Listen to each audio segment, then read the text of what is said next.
RRB, l'invité du matin. Bonjour Elisabeth Noir. Bonjour Lionel. Votre invité du matin, spécial provincial 2019, Alain Descombelles, tête de liste du Rassemblement National. Alain Descombelles, bonjour. Bonjour Elisabeth. Merci d'avoir accepté votre invitation dans la dernière ligne droite de cette campagne provinciale. D'ailleurs, comment se passe votre campagne ? Vous avez été assez discret en fait. Écoutez, elle se passe bien. On a une très très bonne remontée du terrain. Je pense qu'on passera la barre des 5000 prévus et on est satisfait, nous, de notre campagne qui se fait, bien entendu, par des réunions publiques, mais aussi sur Internet, puisque vous savez, maintenant, beaucoup de gens préfèrent lire ou écouter. Donc, pour l'instant, on est assez satisfait de l'opération. Alors, votre slogan, on l'a vu dans le clip officiel de la campagne, c'est « Votre dernière chance, c'est le Rassemblement National ». Dernière chance, c'est un peu anxiogène, non ? Non, parce que c'est la vérité. D'abord, il faut savoir qu'aucun élu politique français est venu soutenir qui que ce soit, sauf Marine Le Pen et Louis Alliot. Je pense que d'avoir un soutien puissant du premier parti de France, puisque nous sommes persuadés qu'elle va faire un très bon score et sera certainement tête aux européennes, prouve que ce parti nous aidera. Il ne faut pas oublier que la situation en Calédonie, avec ce référendum qui a été effectivement très déstabilisant, démontre que le monde indépendantiste reste sur ses positions. Et je crois que si on ne se fait pas soutenir par des élus français qui pourront expliquer aux Français et à l'Assemblée nationale la situation que l'on vit, on risque effectivement d'avoir une très mauvaise surprise. Donc pour nous, c'est très important. Quel est le bilan que vous faites de la dernière mandature des 5 ans écoulés ? Qu'est-ce qui, selon vous, n'a pas marché ? Qu'est-ce qui est critiquable ? Écoutez, il est vraiment catastrophique, mais je dirais même avec, et je pèse mes mots, avec une équipe de bras cassés. Ils nous ont tué l'économie. Ils tuent au fur et à mesure les petites et moyennes entreprises. On n'a jamais, des 3 dernières mandatures, vécu un pareil échec. Et je crois que toutes les dispositions qu'ils ont prises ont fait qu'entraîner, si vous voulez, la Calédonie vers le bas. J'étais dans une réunion avec les gens du MEDEF, qui sont la fédération patronale. On est allé les voir vendredi avec 5 chefs d'entreprise du Rassemblement National. On a tous le même constat, c'est-à-dire qu'aujourd'hui, on est dans une situation gravissime à cause justement de cette mandature qui, pour moi, est un échec. Cela étant, les autres avant avaient guère fait mieux. Alors, on attend souvent le Rassemblement National dans le domaine de la sécurité. Vous avez un peu axé votre campagne, votre programme, sur les mesures économiques. Quelles mesures pour remédier à la situation actuelle ? Qu'est-ce que vous proposez, en fait ? Écoutez, on propose des mesures qui sont claires. Elles sont d'ailleurs tellement claires que je vois que Sonia Backès nous en a pompé un certain nombre. Mais enfin bon, les pomper et dire qu'elle va les faire, c'est une autre paire de manches. Donc nous ne sommes pas pour des augmentations du SMIC comme ils le proposent, parce qu'aujourd'hui, les entreprises ont déjà du mal à payer leur salaire. Nous sommes plutôt pour une baisse très très conséquente des droits et taxes, notamment sur les droits de douane, qui pourraient permettre au moins facilement plus de 10 à 15% pour augmenter le pouvoir d'achat. Ça, pour nous, c'est très prioritaire. Deuxième axe, bien entendu, c'est l'axe que le gouvernement aurait dû faire, c'est nous rembourser la totalité de ce qu'ils nous doivent.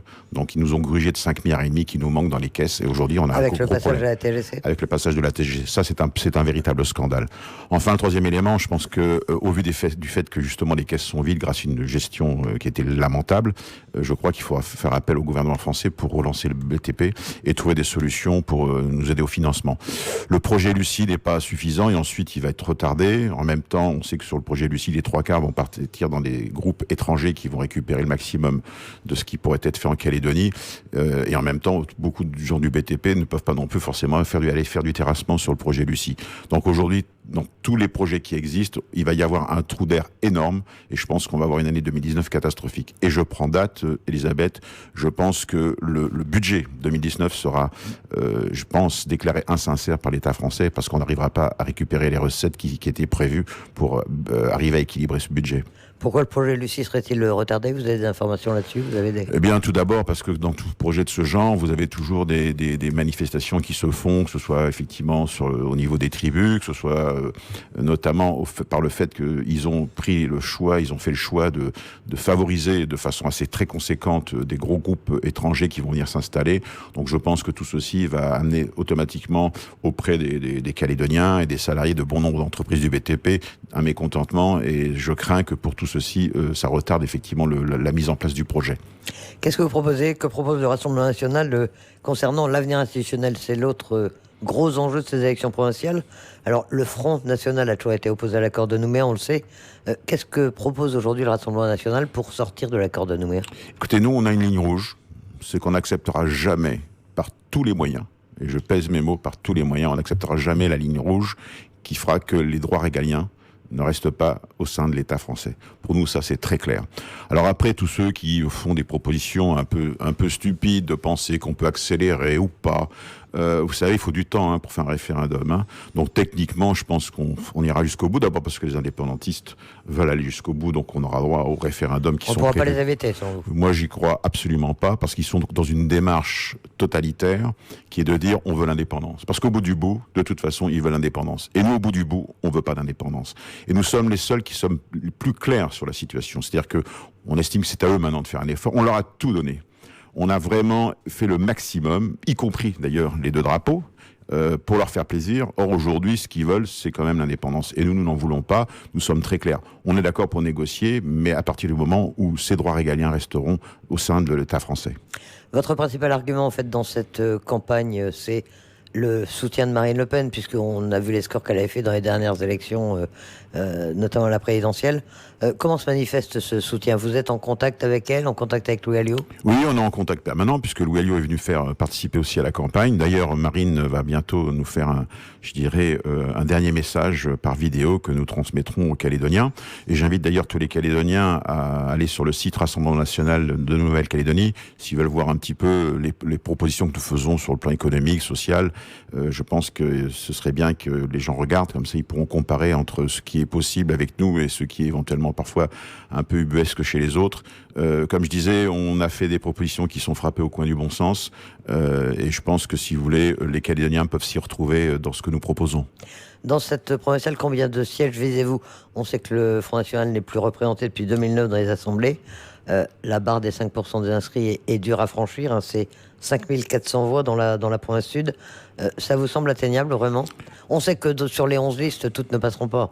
Oui, alors écoutez, là-dessus, on n'a pas beaucoup d'inquiétude, puisqu'on a un très très bon retour, je vous dis, du terrain. On est persuadé qu'on passera la barre. Donc notre objectif à nous, c'est de faire à peu près 4 à 5 sièges. Les deux autres partis loyalistes n'auront aucune majorité, et c'est là où ce qui est intéressant, et c'est pour ça aussi que Marine Le Pen regarde ça avec beaucoup d'intérêt. C'est que si on remet le Front National au sein du Congrès, je pense qu'il y aura aussi un soutien du Rassemblement National en France.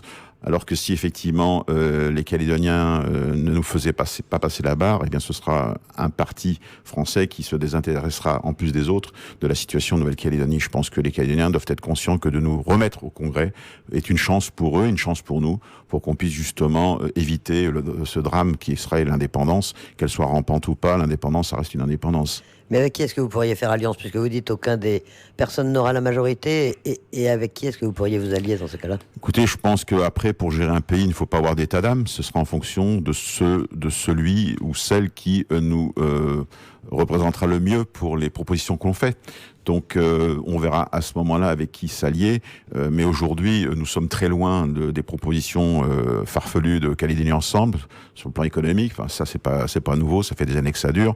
Et puis on est aussi très inquiet du retour, à ce que j'appelle de la droite des riches familles calédoniennes avec Sonia Backès qui la soutiennent.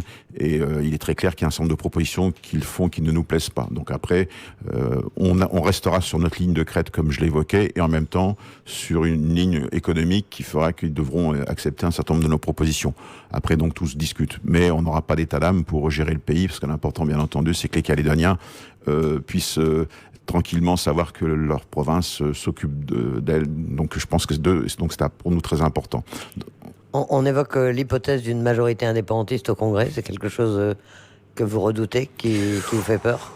Écoutez, je crois que c'est fait, à cause justement des divisions entre Backès et Gomez. Je pense que c'est fait à cause des divisions qu'il y a eu dans le Nord et dans les îles. Donc pour moi, c'est un peu une fatalité. Ça jouera aussi dans la province sud? Non, très peu. Je pense que ça va jouer surtout à cause justement des divisions du Nord et des îles.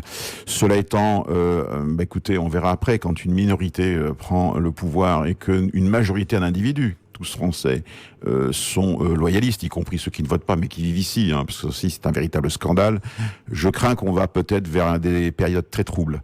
Donc il faudra que les indépendantistes fassent très attention à ce qu'ils feront lorsqu'ils auront éventuellement le pouvoir au Congrès. Mais pour moi, c'est très clair qu'il aurait fallu qu'il y ait des listes communes sur les 3 provinces. Les choses ne sont pas faites parce que chacun se croit plus fort que les autres. C'est bien triste, mais c'est comme ça. Donc maintenant, il va falloir que les élus, ou les futurs élus, assument, et puis que la population, en votant, aussi assume le résultat. Les élections, c'est dimanche, le 12 mai. Il reste quelques jours pour faire campagne. Ça va être quoi vos grands rendez-vous, vos prochains rendez-vous? Écoutez, nous, on a encore 3 grands rendez-vous ce soir à Yahweh, puisqu'on fait une réunion dans un quartier, au 117 rue Chopin. Excusez-moi, je fais un peu de publicité pour cette réunion. Une autre qui aura lieu à Païta demain. Et donc une dernière, puisqu'on fera, si vous voulez, une dernière qui aura lieu donc le vendredi à la salle Venezia. Et donc j'appelle les Calédoniens qui sont intéressés par ces réunions ou par notre programme à regarder notre site Rassemblement National de Nouvelle-Calédonie. Ça leur donnera un certain nombre d'idées et bien sûr on les accueillera avec plaisir. C'est là où il y a le programme, mais à la fois vos réunions de campagne. Tout à fait. Votre agenda de campagne. Alain Descombelles, tête de liste du Rassemblement National de la Province Sud, merci d'avoir accepté notre invitation. Merci.